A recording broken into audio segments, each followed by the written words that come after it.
ప్రభునామమునకు ఘనత కలుగును గాక.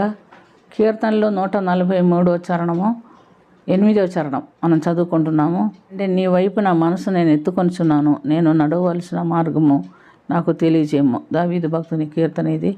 దావీదు భక్తుని జీవితంలో అనేకమైన శ్రమలు ఎదురు వచ్చినప్పటికీ పడిపోకుండా జారిపోకుండా దేవుడు ఎంతగానో అతన్ని కాపాడుతున్నట్లుగా మనం గమనిస్తున్నాం.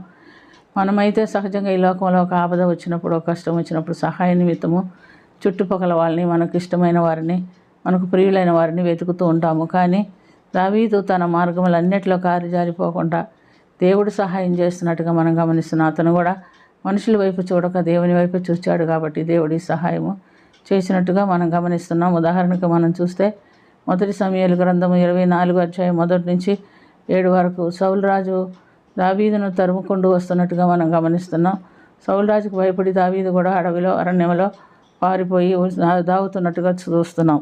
అయితే ఈసారి అతను ఒక 3000 మంది ఇశ్రాయేలుని తీసుకొని అడవి మేకలు నివసిస్తున్నటువంటి ఆ యొక్క ఎన్గేది అరణ్యమునకు వచ్చినట్టుగా మనం చూస్తున్నాం. అక్కడ ఒక గుహలో అతను సంఘ నివృత్తికి పోయినప్పుడు ఆ అడవి మేకల గుహ అక్కడ అతన్ని దావీదు తనతో కూడా ఉన్నవారు కూడా ఆ గుహలో ఉంటున్నట్టుగా గమనిస్తున్నాం. శత్రువుని నీ చేతికి అప్పగించి ఉన్నాడు దేవుడు, నీకు ఇష్టం వచ్చినట్టు దాన్ని ఆయన్ని చేయొచ్చు ఇప్పుడు అని చెప్తూ సౌలును చంపడానికి ప్రేరేపిస్తున్నట్టుగా మనం గమనిస్తున్నాం. అయితే సౌలును దావీదు చంపడు. దావీదు లేచి వచ్చి అతని పై వస్త్రపు చెంగు మాత్రం కోసుకుంటున్నాడు. అందుని బట్టి కూడా అతను ఎంతో బాధపడుతున్నాడు. యెహోవా చేత అభిషేకం పొందిన వాడిని పై వస్త్రం నేను కోసినే అని బాధపడుతున్నట్టుగా మనం చూస్తున్నాం. వీరు దావీదుతో అతన్ని చంపుతాము, నువ్వు చంపకపోతే మేమైనా చంపుతామన్నట్టుగా మాట్లాడుతున్నప్పుడు మీరు అతన్ని చంపవద్దు, అతడు యెహోవా చేత అభిషేకం పొందినవాడు కనుక నేను కూడా అతన్ని చంపను అని దేవుడు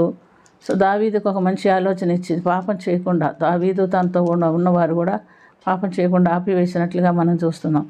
ప్రియమైనటువంటి దేవుని బిడ్డలారా, శత్రువు మన చేతికి చిక్కితే మనం పగ తీర్చుకోవాలని ఎవరమైనా అనుకుంటాం. కానీ దావీదు శత్రువు మీద పగ తీర్చుకోకుండా శత్రువుని క్షమించి ప్రేమించడానికి ఇచ్చేటటువంటి మనసు దేవుడిచ్చినవి అని మనం గమనించుకోవాలి.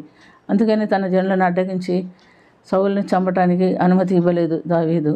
కాబట్టి మనం కూడా ఈ యొక్క విషయంలో ఎంతో జాగ్రత్తగా ప్రవర్తించుకోవాలి. ఎందుకంటే మనకు విరోధిగా వారు కనబడినప్పుడు ఒక మాట తిట్టనైనా తిట్టాలి, లేకపోతే మనకు మనసు నెమ్మది రాలేదు.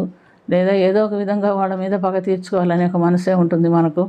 అలాంటి మనసు దేవుడిచ్చిన మనసు కాదు. దేవుడు తన శత్రువులను కూడా క్షమించి ప్రేమించి వారి కొరకు కూడా ప్రార్థన చేస్తున్నట్టుగా మనం చూస్తున్నాం. లూకాసు వార్త 23వ అధ్యాయంలో 34వ వాక్యంలో తనని పిడిగుద్దుగుద్దిన వారు, తనని హింసించిన వారు, బాధ పెట్టిన వారు, కొరడాలతో కొట్టించిన వారు అందరూ తనకు ఎదురుగా ఉండి తన శిలువ మీద వేలాడుతూ, తండ్రి వీరేమీ చేయుచున్నారో వీరు ఎరుగరు కనుక వీరిని క్షమించమని మనం ఆ శత్రువుల పక్షమైన క్షమాపణ అడుగుతూ ప్రార్థన చేస్తున్నట్టుగా చూస్తున్నాం.